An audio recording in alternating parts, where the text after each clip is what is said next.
I am so glad you convinced me that the family car should be the Defender 110. It is so beautiful inside.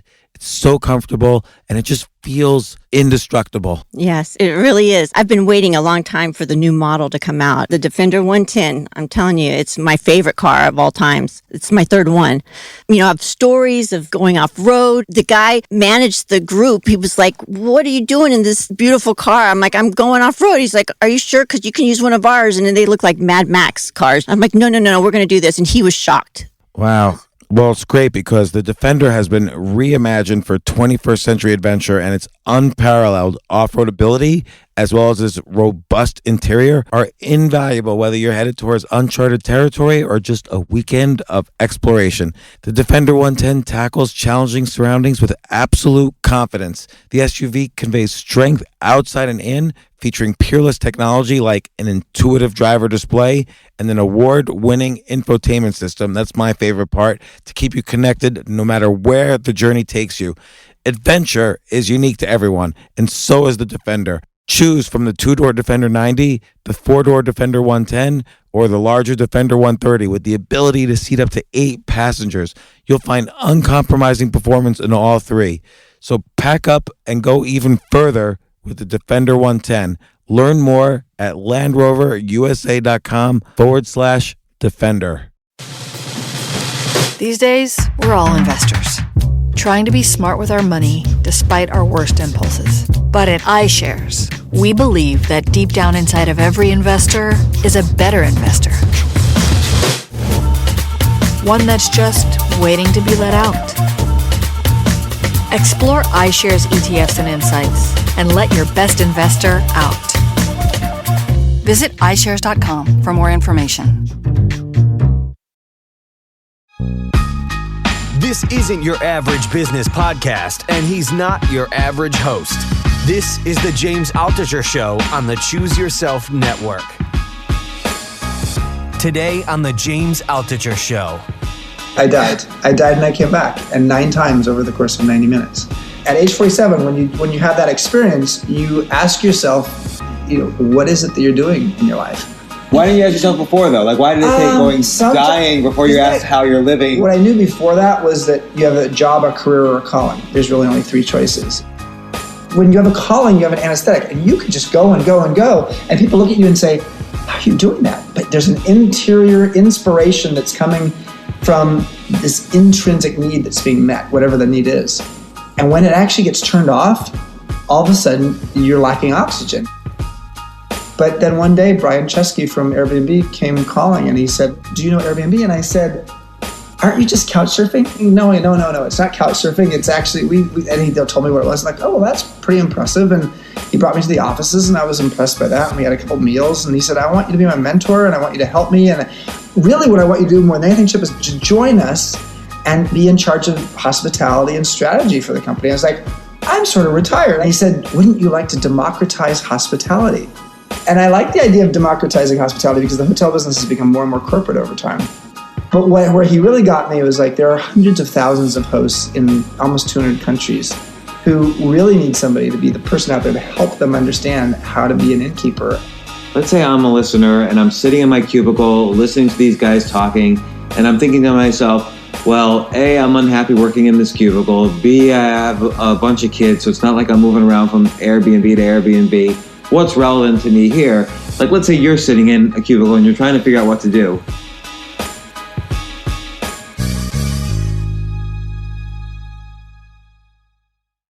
So, Chip, I can't believe you're sitting in my Airbnb right now. I am, and I'm actually staying right below you. Which, first off, let me just describe who you are. You're the head of hospitality for all of Airbnb. Yeah. You're like, right, you report to Brian Chesky, the CEO of Airbnb. That's right. And I don't want to step on any toes, but essentially you transformed Airbnb from a technology company to, as you put it, a hospitality company. Well, yes, I've been helping the founders do that. That's why I didn't want to step on any toes. And the team, yeah. No, but I am the only hospitality person who came there. I'm the one hotelier in the crowd there. So obviously I love the Airbnb aspect. I've stayed at nothing but Airbnbs probably since Airbnb started. But what really got me interested is you've also totally reinvented your career. You were a hotel guy. You were the enemy for how many years? 30 years as of now. I started a boutique hotel company called Joie de Vivre when I was 26 years old in San Francisco, and created 52 boutique hotels over 24 years, and then sold it to the Pritzkers, who started Hyatt. Okay, so let me ask you a couple questions. So what are some of the hotels? In San Francisco, the Hotel Vitale, down in Big Sur, the Ventana Inn, sort of famous place. The Phoenix. My first hotel was the Rock and Roll Hotel in the Tenderloin in San Francisco, where all the funky bands stay, called the Phoenix. But what about in New York? Any boutiques? Nothing in New York. We had 52 hotels, all of them in California, if you can believe that. I'm, yes, a very West Coast-centric guy. So I actually considered, this is back in my college days, I considered majoring in hotel management because I've always loved hotels. Really? And even when I first moved to New York City, I lived in a hotel. I lived in the Chelsea Hotel. Oh my God, you did? Really? Yeah. Love it. So I lived there for 3 years in the 90s, and then for about a year or so in the OOs, and then on and off through all the OOs. But, and I've stayed in hundreds of hotels around the city because I used to do, before there was an Airbnb, I used to do hotel hopping around the city. But what's the key, you think, that bad hotels forget and good hotels remember? That at the end of the day, it's all personalization. You want a great hotel or a great Airbnb listing gives you the sense as a guest that this place was made for me. The way that I would do that with Joie de Vivre is every time we created a boutique hotel, we created 52 of them, we imagined a magazine or maybe two magazines that defined the personality or soul of the hotel. So the first hotel was the Phoenix, based upon Rolling Stone. We said, okay, this is going to be a band hotel. So what are the 5 adjectives that define Rolling Stone? Funky, irreverent, adventurous, cool, and young at heart. And everything we did in crafting that first hotel, to the design of the guest rooms, to the kind of staff we hired, to what uniforms they wore or didn't wear if they're irreverent and funky, to the restaurant and bar we created, all had to come back to those 5 adjectives. And was it from the top down in the sense that, like, your second in command knew those 5 adjectives, and then the people working for him knew it? Everybody, the housekeeping staff knew it. The housekeeping staff literally helped craft things we could do in the hotel that fit the adjectives. So yes, it was a team of about 8 or 10 of us who would sit in a room with, a couple glasses of wine and like 25 magazines on a table, and we'd pick out the adjectives and then the magazine. But ultimately, it was the designer in the room, even our investors in the room, who would say, yes, this is what it is. What was beautiful, and the thing that I think a great hotel does, is it creates what I call an identity refreshment. So you go stay, we're staying right next door to the Crosby Street Hotel here in New York, a beautiful hotel. If you stay in a beautiful hotel that has 5 adjectives that define it, you may feel that those 5 adjectives apply to you. So, for example, in San Francisco, I have a hotel called the Hotel Vitale. It's on the waterfront, luxury hotel, across the street from the Ferry Building. It was Dwell magazine meets Real Simple magazine. The 5 adjectives were modern, urbane, fresh, natural, and nurturing. And the people who fell in love with that hotel were people who thought of themselves aspirationally as modern, urbane, fresh, natural, and nurturing. And the best experience you could have there is when you could say, after 3 or 4 days staying there, I feel that those words define me a little bit better. So, for example, we had a yoga studio on the penthouse level and did free yoga classes every day with a view of the bay and of the Ferry Building. So, long story short is, I think great hotels great hotel managers are psychologists first and foremost, so they can really psychologically understand how do you create comfort for people on the road. But if it's only comfort alone, then you've become Marriott. It's also how do you create experience. And the experience needs to tap into almost Maslow's hierarchy of needs, of the self-actualizing needs higher up the pyramid. Which, by the way, goes off your first book, Peak, right? How companies use Maslow to... So that actually is an interesting concept that Marriott, you would say, is lower. It provides shelter. Maybe the base of the pyramid. Or maybe highway motels are the base of the pyramid. It's shelter. Yeah. And then there's kind of like little extra comforts and things like that. And then you're really tuning into people's identity. And the transformational needs. So I actually like to think of Maslow's 5-level pyramid of hierarchy of needs and turn it into 3. Simple. It's basically the paradigm life. There's survival needs, there's success needs, and there's transformation needs. And most hotels and motels are sort of like barely above survival need. And frankly, the way they even organize themselves as having brand standards, it's sort of like the base of the pyramid, safety and physiological needs. The better hotels will get their success needs right, which means they make you feel like you're a VIP, or they give you a social environment. Ian Schrager did that very well with his boutique hotels in terms of creating an environment where the bar was sort of the social need. But the best hotels are the ones that actually sort of give you the sense of like, this hotel was made for me.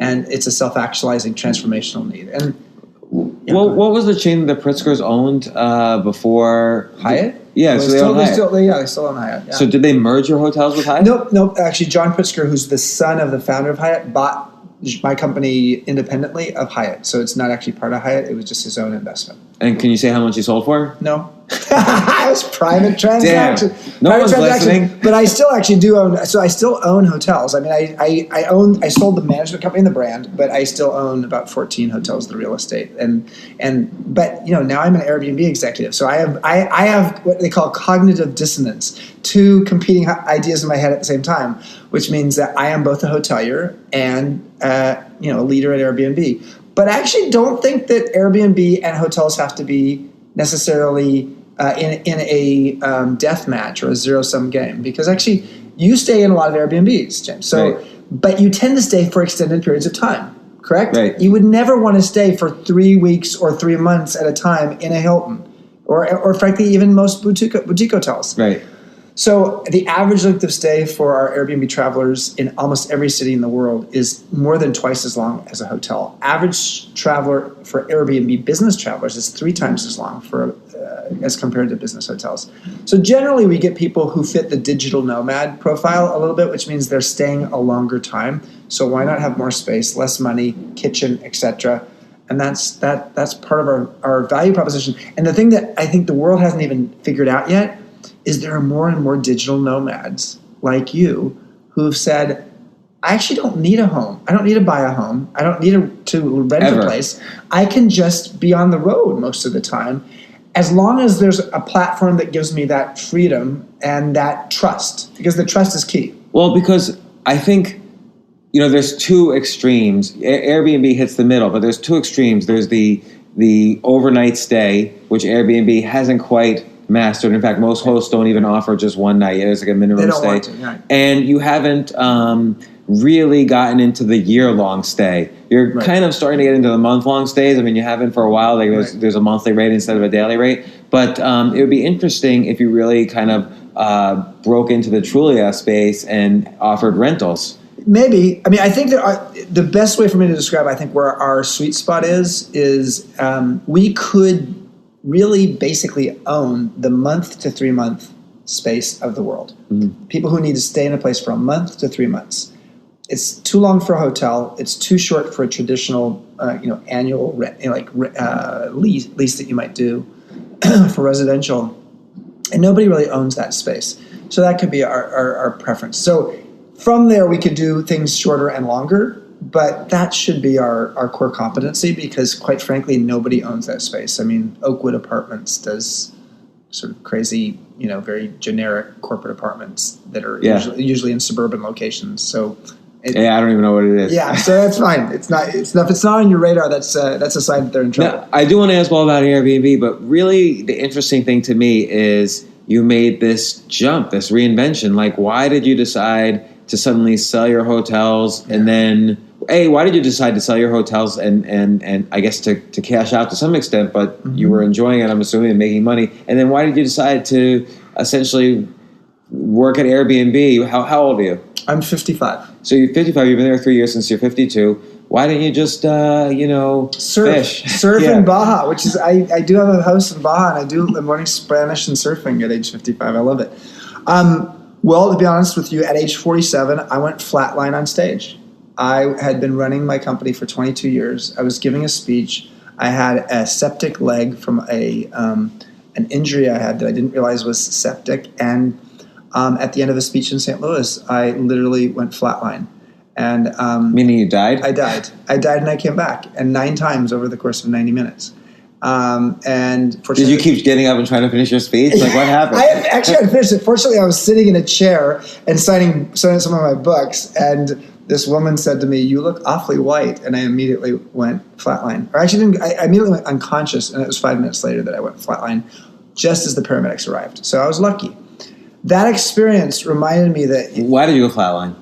So I had a septic leg from a leg injury, and they'd given me antibiotics that I was allergic to. So did your heart stop? Like, My what does it mean, heart flatline? Yeah. Like your they brain? call it asystolic. Mm-hmm. Your brain doesn't stop, but your heart stops, and then at some point you don't have blood going to the brain. Mm-hmm. Fortunately, they kept being able to do paddles on me to bring me back, but it was probably an allergic reaction to the antibiotic. But at age 47, when you have that experience, you ask yourself, what is it that you're doing in your life? Why didn't you're you ask 48. yourself? How old are you? I'm 48. So this is very okay. You're fine. Why didn't you ask look yourself healthy. before? You look healthy to me right now. Why didn't you ask yourself before, though? Like, why did it take dying before you asked how you're living? Well, that's how you're living. A good question to ask yourself. I mean, sometimes we ask big and gnarly questions, like Viktor Frankl did it in a concentration camp with Man's Search for Meaning. He asked some important questions before that, but you're in a concentration camp, you're going to ask even bigger and deeper questions. I think what I knew before that was that you have a job, a career, or a calling. There's really only 3 choices. And I loved starting Joie de Vivre. I called it, how many people call their company, the mission of the company, which is to create joy of life for people. But it's a really impractical name, hard to pronounce, hard to spell. Most people in the U.S. don't know what it means, joy of life. But I felt for 20 years it was my joy of life. By the time I had my flatline experience, it had become a job. It was a calling that had become a job. So you hadn't yet sold the hotels? I hadn't sold the hotels. I was sort of clear, okay, I like this still, but I like writing books. I like giving speeches. I want to have some freedom in my life. I started a company, with a motel in a bad neighborhood and created 52 hotels, 3,500 employees. And now I felt like I was mama and papa bear for all these folks, and I lost all the creativity and inspiration. And so I was in a place where I just I don't like this anymore. And one of my best friends, who also has the name Chip, oddly, he was my insurance broker too, committed suicide. That happened just before I had my flatline experience. So long story short is I got to a place in August 2008 as the recession was just going into its major fall, where I could realize I don't want to do this anymore. And it took me over a year and a half to actually get to a place where I sold the business. And I sold it at the bottom of the market, so it wasn't the best time to sell. But I knew my life was dependent on it, and I knew that something else would come up. Which brings me to Airbnb. So why did you know something else would come up? I had faith. I had this basic belief that I've learned a lot in the 24 years that I ran my company, and that waiting around for the market to turn around and being miserable every day, when I knew when you have a calling that becomes a job, it's like they turned off the anesthetic. When you have a calling, you have an anesthetic, and you could just go and go and go, and people look at you and say, "How are you doing that?" But there's an interior inspiration that's coming from this intrinsic need that's being met, whatever the need is. And when it actually gets turned off, all of a sudden you're lacking oxygen, or and for me, it was I don't want to do this anymore. So I said that. I just had this belief that I learned a lot. I'm not sure how I'm going to apply it yet. I know I like writing books. I had just written my 3rd book at that point, and I was okay, I like writing books. I get paid well to go give speeches. Maybe that's just what I'll do. I decided to create this festival website called Fest 300 because I'm on the Burning Man board, and I think festivals are an interesting proposition, that the more digital we get, the more ritual we need. But then one day, Brian Chesky from Airbnb came calling, and he said, "Listen, do you know Airbnb?" And I said, this is early 2013, so I was not an early adopter like you.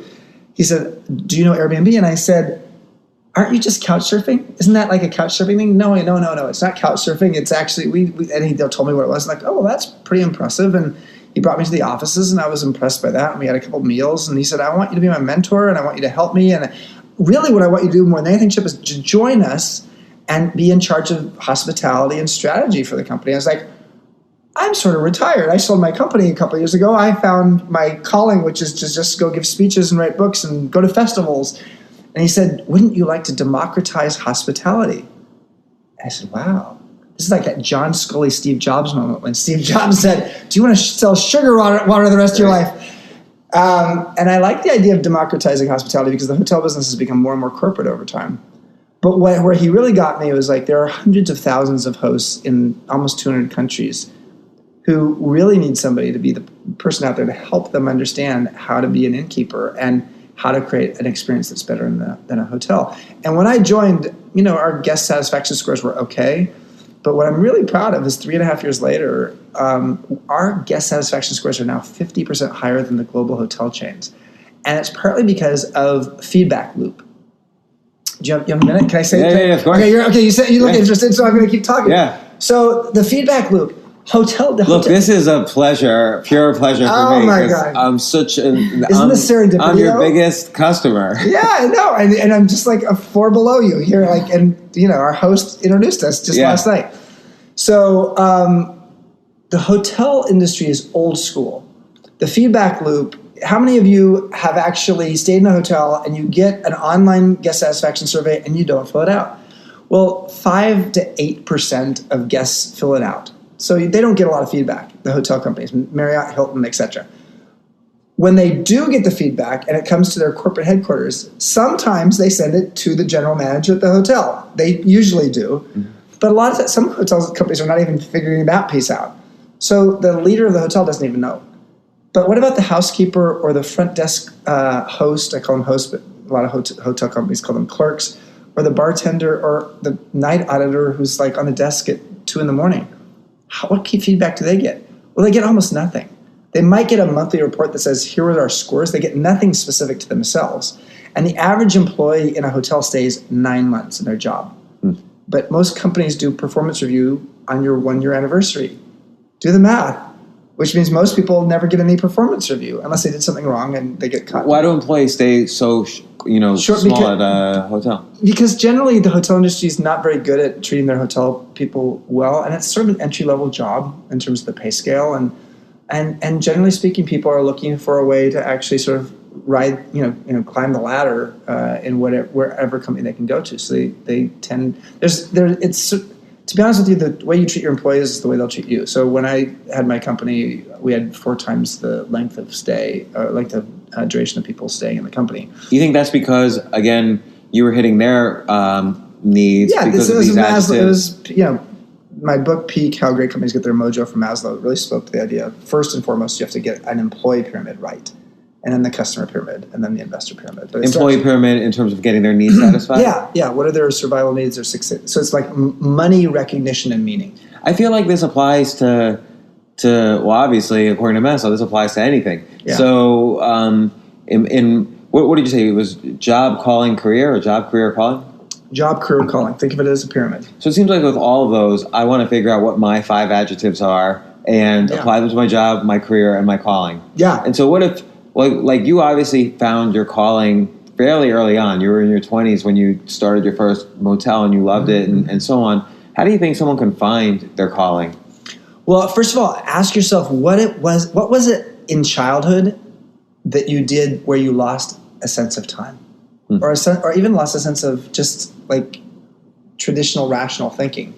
I have a friend who became a lawyer, and she later in her life, like in her late 30s, became a pastry chef. And the thing she said to me that was just so right on is she said when she was 6 years old, she would make mud pies out in their family's backyard. And she'd just sort of create these pies out of mud. And, and she'd make like little sort of, I don't know, little dressing, little fashionable things on the top of each of the cakes or the pies. And here she is 33 years later, actually, now she's a pastry chef. She's a famous pastry chef. So, and she was an attorney in between. And she realized at some point that there was her father was an attorney. What's her name? I feel like I might have interviewed her actually. Her name's Sarah Buchel. I don't know. But so bottom line is people actually, at a young age, know what they naturally gravitate to. And so what happens? Schooling then? Yeah, schooling, listen to Sir Ken Robinson, listen to anybody who will tell you about the fact that schooling has a tendency to twist and drain all of that creativity from you. And most importantly, Oscar Wilde said, "Be yourself as everyone else is taken." And I think that point of view, when it comes to humans, especially young humans, who have certain talents that are sort of innate or something that they have either they've gotten from their family, or they've gotten just through divine inspiration. That is the key, is that people need to go back to what it was. It may take a while to get there, because you may have loaded yourself up with way too much traditional college BS. Yeah, how do you deprogram yourself? I think, to be honest with you, if you have family and friends that you grew up with, and you actually have a conversation, you could actually. I had a really beautiful conversation once with a high school friend of mine who really I grew up with. So I've known him since I was 6 or 7 years old. And we both needed to deprogram ourselves. We didn't say, that was not the language. We were just sitting and talking. And he was doing something he didn't like. I was trying to figure out myself from childhood. And this was in my late 20s when I'd already started the company, but I was still figuring out, okay, what am I supposed to do? He helped me see myself at age 6, 8, or 10, or 12. I couldn't remember myself. You remember yourself, but it's there's a different point of view that other people say. And he said, "Chip, you don't even remember that you started a restaurant in your family dining room. You created this restaurant that was open one day a week, and people could come there, and you would create those ice cream sundaes and blah, blah, blah." And I was like, oh God, I didn't even remember that. And my family probably didn't even remember it because my mom hated it, that I was doing that. And so I hadn't thought about that since he mentioned that. And this was literally when I was creating my second restaurant in one of my hotels. Oh, I guess I have a restaurateur in me from way back then. It's so true. I always tell people, list all the things you were interested in when you were 10 years old. Because even if you don't want to do something that you did when you were 10, somehow it aged into something you could potentially be interested in. Oh yeah. And I think those. So going back to those sort of early childhood qualities, but also going back to even in college, what are the things that just gave you the timeless sense of awareness? I mean, Abe Maslow talked about peak experiences. A peak experience is when you lose track of time, almost lose track of yourself, and you feel at one with something else. What are the things in life that do that for you? And, I'm staring at this strange cage you have. The stripper cage in this Airbnb. The stripper cage in this Airbnb. And it's okay, I'm sure that could be a peak experience for someone. But some little girl always wanted to be in that cage. Who knows? We're not even going to talk about that. But what I think is that just when you can sort of get clear on, for some people it's in nature. The other thing I think is finding the places that give you the inspiration. So serendipity is this thing that taps you on the shoulder when you're ready for it. And for me, I've always known that my best ideas, if I'm writing a book or if I'm thinking and I have to have big thoughts, are near water. So for me, whether it's taking a bath, taking a shower, having a cottage near the beach where I'm writing my book, going running on the beach with my dog, these are the things I do when I'm creatively needing inspiration. So figuring that out for yourself, not just going back to childhood, but actually saying in adulthood, what are the times when I feel most in a space where I can have interesting things channeling through me, or can somehow find the conduit that actually allows, as Liz Gilbert talked about in her TED Talk, the genie to come through me. Her point of view was genius just means that the genie knows how to enter you and come through you. And I'm a big believer in that. But you actually then have to figure out what's the habitat for that. I want to come back to the feedback loop, though, for 1 second, because I didn't finish my story. And I realized you heard the hotel side, which is pathetic, which is that hotels don't have a feedback loop. The thing that the Airbnb founders did way before I got there is they created an ability for hosts and guests to review each other. It wasn't very good. It was a little problematic in that as a guest, if you reviewed your host and you had a bad experience, you had 30 days to give the review, but the host could review you. And if 4 days into it, you give a bad review to the host, guess what? The host may review you badly. So that we had to fix that. So basically, one of the things we changed was the feedback loop, such that you have only 14 days to do a review. You can't use 30 days. And what was happening... And that's a recent change, right? It's past 2 years. It was about 2 years ago, exactly. It was 2 years ago. That's impressive. Good job. 2 years ago. I remember when it changed, and I said, "This is good." I know what it did. We took it to 14 days, and we said, "You have 14 days. If you don't review in 14 days, you don't get to review. And once you do your review, it does not get published until the other person has their chance to do theirs. But they won't see yours. You don't get to see each other's reviews. It's a little bit scary. It is a little scary because you don't know how, but a review shouldn't be a retribution opportunity.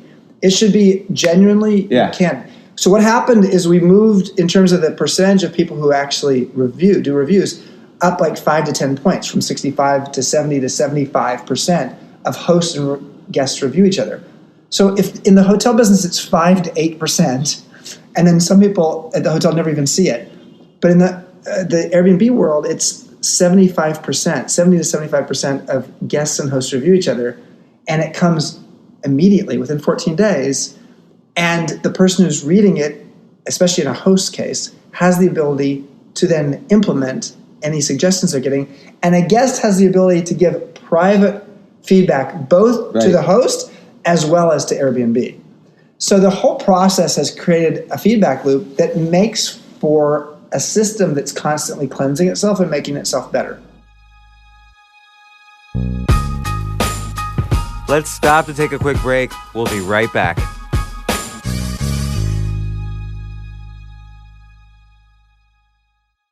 Oh my gosh, I love these clothes. Mizzen and Main. That's Mizzen and Main. It really is the most comfortable work clothes.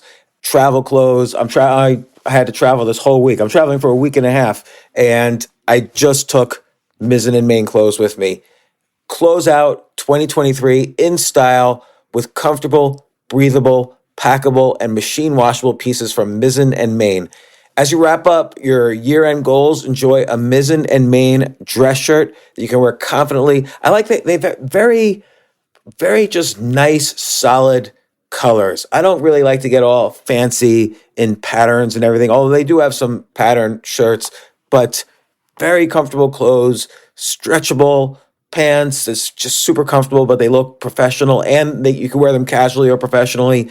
I like some of their flannel shirts or untuck shirts. I love untuck. I never tuck in. So again, whether you're shopping for a special someone or giving yourself the gift you really want, I just buy myself gifts. Mizzen and Main is the perfect gift for any guy who works, travels, and cares about looking and feeling great. As you could tell by my many photos across the internet, I care about looking fantastic. I'm practically a model. And let's be honest, every guy loves to look great. So again, shop now at mizzenandmain.com and save 20% when you spend $130 or more using promo code James. That's promo code James at Mizzen and Main, Mizzen and Main.com.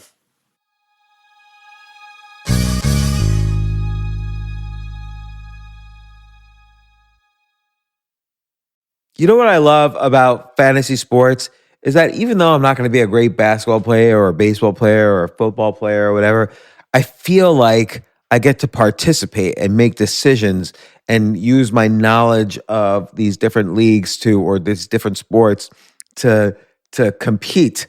So it's like I can pick my team or I can pick my favorite players, and I could use my knowledge to make predictions and maybe even make money. So with the basketball season here, you can now pick combo projections across football and basketball from the Specials League on Prize Picks. This is a league created specifically for combo projections that include two or more players from different sports or leagues. Want to play alongside some of Prize Picks' favorite players like rapper Meek Mill and comedian Andrew Schultz, who's also been a guest on this podcast, and I've been a guest on his? You can now find community plays under the promos tab of the app to view entries for some of the biggest names in the Prize Picks community each week. Look, Prize Picks even offers a reboot policy so that your entries stay in play even if one of your players gets injured. For football and basketball games, if you have a player who exits the game in the first half and does not return in the second, that player is rebooted. Prize Picks is the only daily fantasy sports platform with an injury insurance policy. What? So, I love playing it. I love anywhere where I can use analytical ability with my interests to demonstrate some skill and maybe make some money, and I like the game-like aspect. I do wish they had chess as a category on prizepicks.com, but I'll settle for what they've got. Maybe I should make my own fantasy chess league. But in any case, I love Prize Picks. Go to prizepicks.com/James. Use code James for a first deposit match up to $100. That's the easiest $100 you're ever going to make. So that's prizepicks.com/James and use code James. Daily fantasy sports made easy.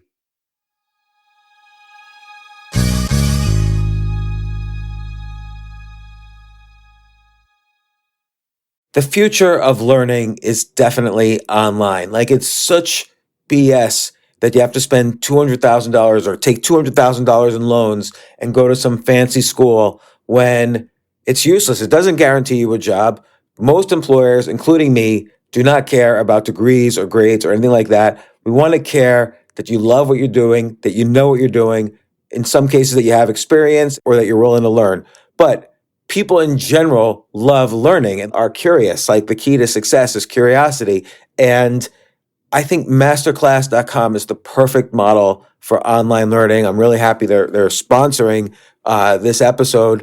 If you're going to give a gift, give the gift of learning. Masterclass makes a meaningful gift this season for you and anyone on your list, because both of you can learn from the best to become your best, from leadership to effective communication to cooking. Let me tell you some of the classes I've taken. I've taken comedy from Steve Martin. I mean, can you believe I can take a class from Steve Martin on comedy, or Judd Apatow, my favorite comedy director? I could take an actual class from him on writing. Wolfgang Puck on cooking. Dan Brown on writing, or Judy Bloom, who's been on this podcast, on writing. By the way, Wolfgang Puck also has been on this podcast. It's such a pleasure. I try to take classes all the time from masterclass.com.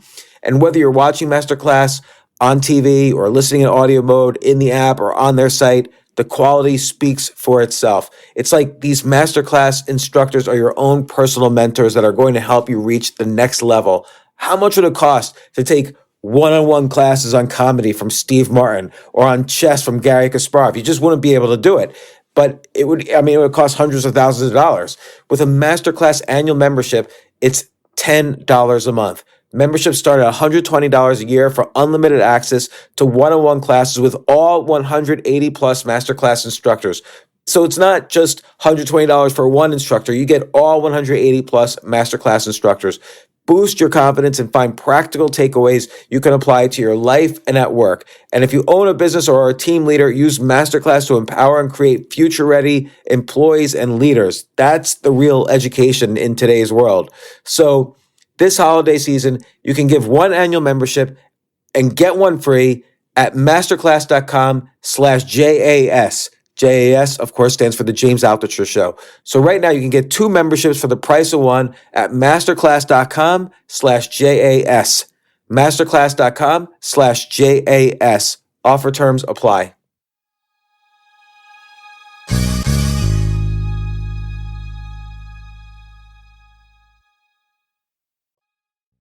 There's another phenomenon that I've noticed that's interesting about Airbnb, but I just realized 1% battery. Okay, now I'm on. Okay. So there was one situation I had with Airbnb which I thought was kind of funny, where I booked a place and then it turned out to be an obvious scam. Like, it was in one part, like it advertised to be in one part of town in this 4,000 square foot apartment, and it was in a completely different part of town in another apartment. But money had already transferred through the system. Through the system. And he refused to, when I personally reached out to him in a message through Airbnb, he refused to refund the money. He said, you booked it, I didn't misrepresent, because it was weird how it was worded, so it was confusing. Mm-hmm. And I said, let's get a mediator on the phone. Right. And so this was great. We got a mediator who came right on. I forgot how we did it. It was like we called some number, or we dialed someone in, and suddenly I realized something really interesting. We were both scared to death because Airbnb, if either of us mess up on this conversation, maybe we're banned. Yeah, no, it's worthy of being a little scared about. So both, like, right as soon as the guy was on the phone, pleasant guy, he's like, hey, how can I help you? And he was like, oh, no problem. Hey, how about I'll refund the money, we just call it quits. And good for you. Yeah, and he said, don't leave a review. And I'm like, I promise I won't leave a review. We're just good. It's all good. Yeah. So here's the thing that's a little scary for us. First of all, there's a danger of monopoly. Oh, wait, I didn't. Yeah, for us, in terms of that, we have a monopoly. Yeah, okay. I mean, that's scary to me. Okay, exactly. Okay, that's not scary to us, but that's scary to you. But I understand that. But what's scary to me is that guy would then resolve it so quickly. The key for us then is to understand that as a data point. This is a guy who we have to keep an eye on because we may need to actually have him off the platform. Because if he's actually playing a game with you, who else has he played a game with? And how often do we hear? I mean, a lot of people don't talk about their bad experience. See, but I've had other experiences where it is too difficult to get the mediator involved, right. And I've lost money in the transaction, but I kind of factor that into my yearly Airbnb expense. Yeah, that there's going to be some lost money, and maybe hosts do that as well. Well, the key thing is for us has been, when I joined, so we are called what is called a global network effects business. So a network effects business is like Facebook. Facebook is only as good as how many people are actually using it. The more people are using it, the more it gets to a monopoly status, as you were saying. Which isn't bad because then it's more useful. I want one place to go. That's right. As long as then we don't sort of like beat you over the head financially in that monopoly status. So Uber or Lyft would be a local network effects business. So in certain markets, Lyft may actually have more drivers on the streets than Uber, and that in that market, it starts to get a foothold. Well, we're global as opposed to a local network effects business, which is hard. And when I joined 3.5 years ago, it was all about quantity. We need as many hosts as possible in as many places as possible. So when you're traveling, you could feel like there is what's called liquidity in the system, which is a marketplace of hosts and guests, actually. And that was all key. But what was really important, and I think that the founders knew this, but there was a moment in time where we just said, this is the time. We had to move from quantity to quality. And what I mean by that is, at some point, you realize that if you're going to be a brand and you're going to have a promise about what you're offering, you have enough dots on the map and network effect such that you start taking bad hosts off the platform. Because if you create a quality experience so that people are having a good experience on the platform, that leads to more quantity. Because it's so interesting because I would say 2012 to early 2013, right when you kind of started at the company. You started around mid 2013. I said April 2013. Yeah, it's funny because probably around January, February 2013, I was having some maybe not always the most positive experiences. There was always usually we kind of called it the one problem effect. There would always in every place there would be one problem, but now I don't have that. So I think and I've noticed you're right. Like now, even small towns, not just cities, have sufficient Airbnb that there's liquidity. And I think they're all connected. It's an interesting thing. Quantity is definitely related to quality. It's not an either or. Yeah, I think it's that usually people think you have to sacrifice one to get the other. In fact, you have to have both to get the either. When you get to a certain size, you do have to sort of accept that quality is what will continue it going. Because if people have a great experience, what's happened is Airbnb's gotten pretty good at this, and so people have a good experience, and therefore they come back to the platform as a guest and say, I'm going to do it again. And that creates demand. If there's demand, that helps you if you have 5 homes in Florida that you're going to actually be renting out. You say, well, Airbnb brings me the business. I don't get it from HomeAway or from Booking.com or from whomever, One Fine Stay. And therefore, our quality standards means guests come more often, which means that hosts have more business coming to them. But to get to be a global network effects business in 191 countries is hard. And a lot of that hard work was done by the founders before I ever got there. But I think what I've helped with is how do you focus on the quality in such a way, whether it's through the review system we talked about or through hospitality standards, which didn't exist before I got there, in a way that people can sort of say, okay, it's a trusted platform. And I actually feel like, well, the standard deviation is going to be greater. Just like I'm a boutique hotelier. If you want to have a bland, predictable experience, stay at Holiday Inn. But if you want to have an experience that might be one of the best of your life, stay in a boutique hotel. or stay at Airbnb because you're likely to have an amazing experience. But you might have your worst experience in a boutique hotel or on Airbnb as well, partly because there's just a greater standard deviation. Sure. The thing we have to do over time, and we are doing now, which is beautiful, and as a tech company and a non-tech person, I'm fascinated by this, is how do we over time understand you, James, and your profile for what you like and what you don't like in such a way that we serve up to you and curate your choices. If you're going to Paris, and we have 90,000 homes in Paris now, how do we actually say, here's the 12 that are right for you? And over time, what we'll be doing and announcing in November is more and more, how do we find experiences for you in Paris that are right for your taste of what you like doing? Well, I was so about 2 years ago, I sent you this article. About 2 years ago, I wrote an article, 10 ways I would improve Airbnb. Yeah. Can I ask you questions about each thing? Sure. Or oh my gosh, we're talking forever. Who's still listening? No, it's all good. I'm selfish. Maybe I'm the only listener. Let me see if I still have it up here. That's it right there, right? Where is it? I searched for it. I'll search for it. It was on Quora? Yeah.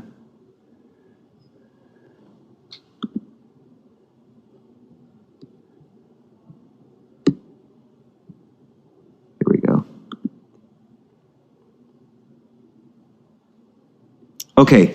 First suggestion, Airbnb tonight. So I arrive in the city. I can't get a hotel room. Obama's in town. The UN's open, whatever. I just want to click Airbnb tonight.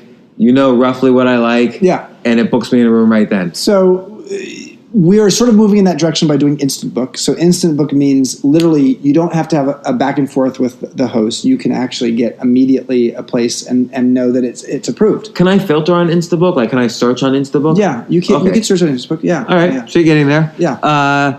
This wasn't so important. Consistent check-in and check-out. Just like a hotel, 11:30 every day, 4:30. But I'm fine working it out with the. It's still back and forth. I think the flexibility is sort of nice. Yeah. I think the fact that hotels have a rigidity around their check-in and check-out is not what we want. But I think let me be clear about this. The more efficient your travel needs are and what you need from the place you're staying, the more a hotel is right for you. Right. So okay, but I want to always be. Convenience is my thing. So I love the convenience of Airbnb. It's not, I can live in any part of town I want. I can live right near all the places I want. So this is one I call Airbnb car. I arrive at the airport. Instead of going all the way to the rental car place or finding, there's no zip cars in an airport. How can I have just the Airbnb person pick me up and take me to my Airbnb? That may happen. It's a great suggestion. We're not there yet. Okay. In major markets, that's a great idea, as is the idea, which I don't think you have on here, of having an Airbnb embassy. I mean, if you're going, let's say you're an Airbnb, in London at any one time, we may have 20,000 guests staying in an Airbnb listing. Wouldn't it be nice if they could go to some embassy where, they could go get coffee and maybe a drink and hear a jazz band and have their problem solved if they have a problem with their home that they're staying in. Right. We don't have that yet, but that's a long-term thing we'd like to have. Okay, this one you've kind of implemented since I wrote this article, which is a review checklist. So so rather than me offending the host, there's just a checklist 1 to 5 on each item, and you've kind of implemented that. Airbnb miles. So I'm a pro user. So I want to rack up miles. So this avoids the tendency to create black market economies within the Airbnb ecosystem because I don't want to lose my miles. So rather than making private deals with hosts, you make sure everything stays within the system by having incentives. I'm a hotelier, and the travel industry is built on this kind of model. So I'm a true believer in what you're saying, and it'll happen. More than anything, so you can become a super guest. We have super hosts in the system. So the super hosts are the hosts who have the highest scores, and they're the 8% best hosts. We should have a super guest system so that our system can, our CX agents can recognize those guests who are longtime guests. If they have a problem, how do you solve their problem faster? So that, as well as getting potentially some financial recognition, it makes sense. I will tell you, one time I had stayed in nonstop Airbnbs all over the world for an extended period of time. I had a disaster happen to me, and I hadn't yet booked my new Airbnb, and I was at the last day. Somebody at Airbnb just called around to hosts and found all of them were busy. He found one that was available, and he found me a place at the last minute. So you guys are on top of it. I did an Airbnb plus Orbitz, but I don't know what that means. Let me see. Skip that one. Airbnb concierge. So I'm arriving at Airbnb at 10 p.m. I want my refrigerator stocked with my usual things. Right. I want my kid to have her usual games or her shows on Netflix set or whatever. I don't know. So what you're describing is Airbnb Luxe or in some form. Yes. And I can't announce anything yet, but I can say that we take into account your feedback. And there is something that we will be announcing in the next few months that will speak to the idea of a more upscale Airbnb experience, because the concierge idea can work, but it only can work at a certain price point because it requires a lot of human support. So yes, for a certain level of customer in terms of both regular customer who is at a certain level of kind of the work they're doing, they'll have that available to them.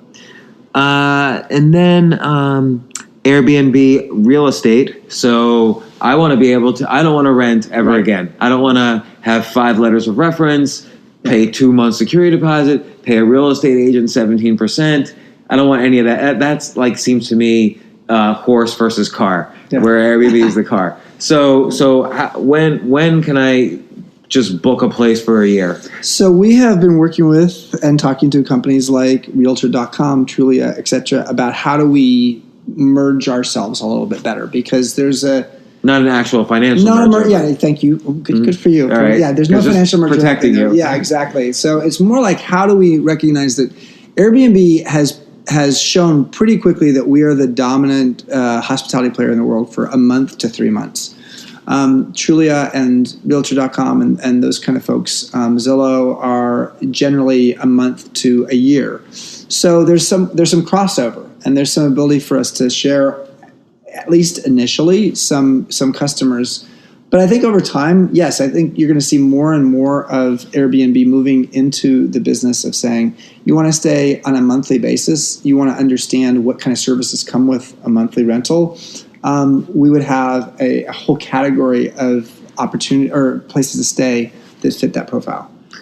Airbnb calendar. So we're going to New Orleans in October. I put it in my calendar. Bam! All the places that Airbnb recognizes I would normally stay at show up for me there. The more we personalize, and we are actually finally to the point where we have machine learning.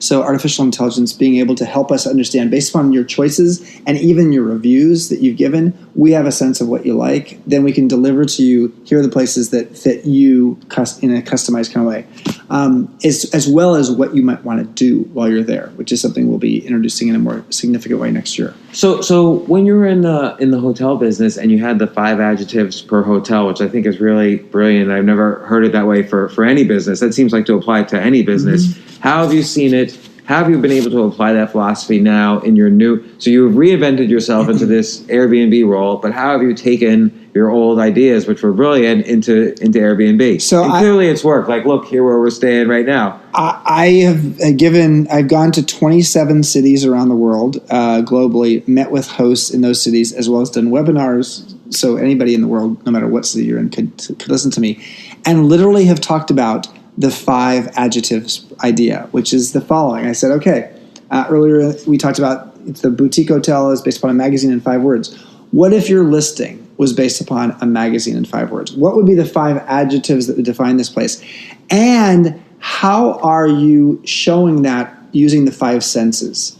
So a host who gets it really right, like a super host, is one who knows not only what are the adjectives that define their place, and they write their listing with those adjectives in mind.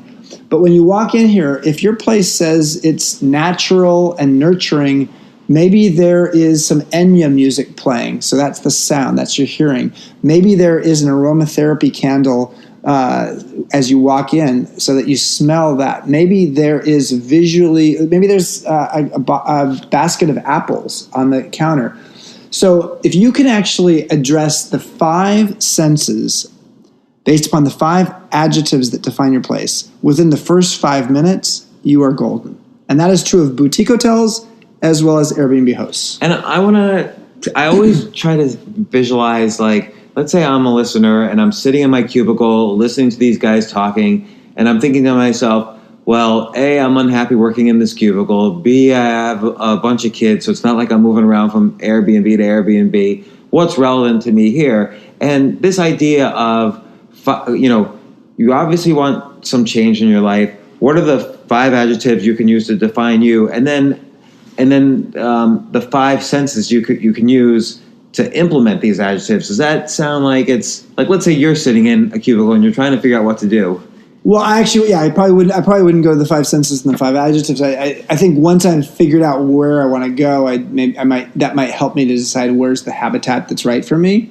But I think if I'm sitting in a cubicle not enjoying my job, let's remember that you have a job, a career, or a calling, and it's sort of a pyramid shape, and the job's on the base of the pyramid, and then you got career, and then at the top of the pyramid is calling.